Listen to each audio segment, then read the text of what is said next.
Oh, Sylvia. There I am. I'm so glad you could make it. You wait right here. I'll get Carl. Okay.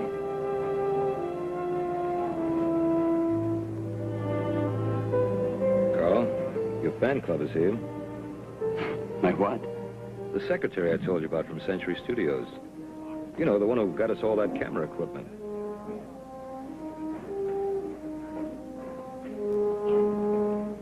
Well, let's meet the lady. One-woman fan clubs are better than no fan clubs at all. Sylvia Caldwell, Carl Duran. How do you do? Great pleasure. Thank you very much. Do you mind my asking, what's wrong with the man on the couch? Oh, he's a dope fiend. Dope fiend. Dope fiend. Not addict or junkie or any other avoidance. He came in this morning wanting to kick it, so we keep a couple of human beings near him. Sylvia, I've got a few things to do, so if you'll excuse me, I'll see you later. Of course. Would you care to sit down? Thank you.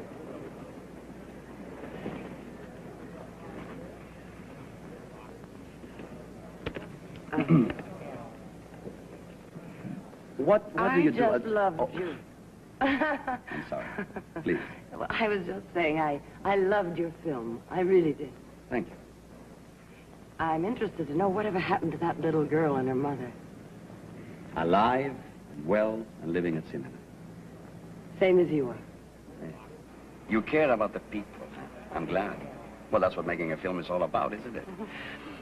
I was in correspondence some time ago with a young man from NYU. He wanted to go through all my films frame by frame. Why did I use a dissolve here or a close-up there? I tried to tell him that what was more important than beautiful composition or an exciting optical effect was, did he care about the people? You know, did he care about the sheriff in He Who Wears the Star, for instance, or the newspaperman in Dark Country? If he did, then I had made a picture. If he didn't care, then I hadn't made one. It was as simple as that.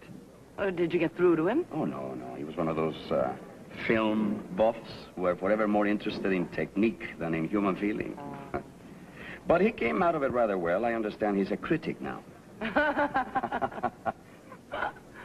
Oh, you know, I just can't picture you as a narcotics, dope fiend. I'm not.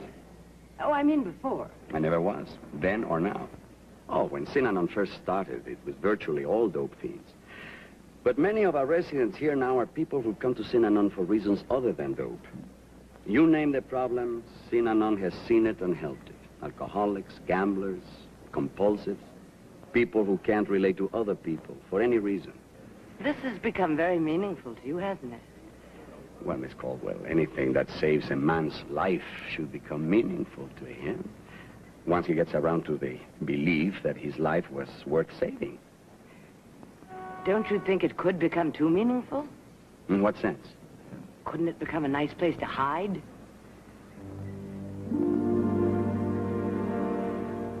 Miss Caldwell, I'm afraid you don't have the slightest idea of what you're talking about. Now, if you'll excuse me, I'm due on some maintenance detail, and I'm sure you have to get back to your job. It was very nice meeting you, and thank you for your kind words about my film.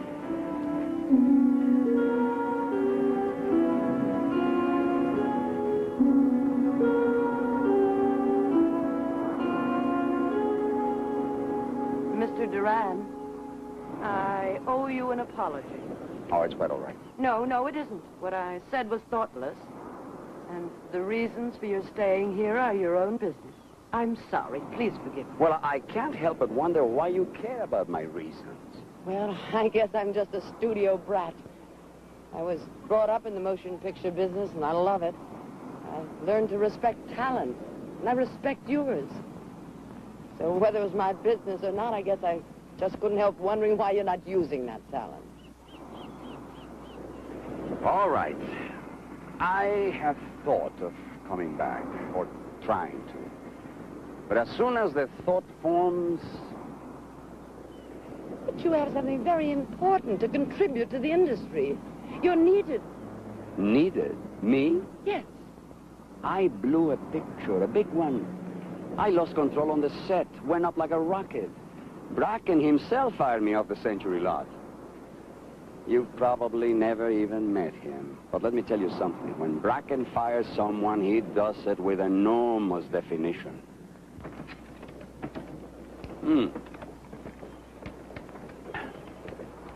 Failure is what it was. If a man drinks or shoots heroin or gambles the rent, all he really wants to do is fail. Then, with failure achieved and his own opinion of himself confirmed, he can relax and wallow in it. Oh, I wanted very badly to fail. I never drank much, and drugs and the rest held no interest for me, so I eliminated the middleman and went out and failed all by myself. I was as addicted to failure as that man you saw on the couch. All those pictures you directed, they weren't failures. They're having a Carl Durand Film Festival at the Academy Theater right now. Have you been there?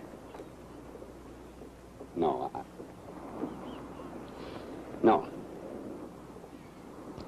I don't imagine you're aware I was almost fired off the last two of those pictures. Bert Trapnell was my agent at the time. He did a marvelous job of covering tracks.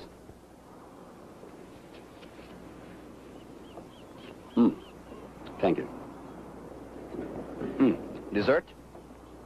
Love it.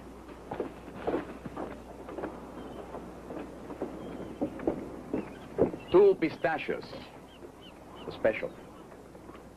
Bert Trapnell's very big now. Why don't you phone him? Strange. What? I never talked to anyone about this. Hey. I showed my appreciation for Bert by dismissing him as my agent. 6 months or so after Bracken fired me. I wanted to go it alone. Straight down. There must have been a reason. A $50 an hour psychiatric reason? Sure. Father was a failure, so you follow in his footsteps. Or mother rejects you, so you feel unworthy of success. Won't you sit down? No, none of that kind of knowledge helps you on a given Tuesday. What happened after you got fired? Oh, a year in glorious coasting seclusion in my penthouse at the Chateau Marmont. Waiting for the phone to ring, but it never did. The word that I was troubled had gotten around, so my second wife left me. Then the penthouse got too expensive, then there were a couple of apartments in West Hollywood, and then finally, a little $9 a week furnished room, right here in Venice. You know, even when I was living at the Marmont, I'd come here for the fish sandwiches and the special. They're good. I'm glad you're not an actress. Huh? Calories. Oh, yes. My second wife was an actress. I think back on it now as 3 years of cottage cheese.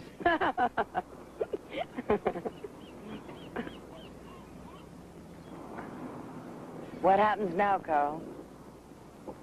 Oh, you mean about my going back into the industry? You're pressing. Am I? One thing about this embrace of failure, it was never totally complete. I wouldn't allow it to be, and I'm proud of it. I have a daughter. Her husband is a stockbroker. They live in Denver. It's a good marriage.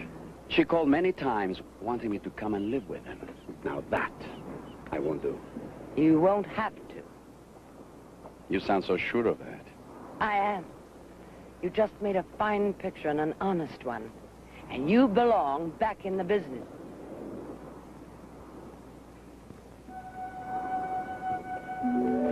And you've got ice cream on your chin.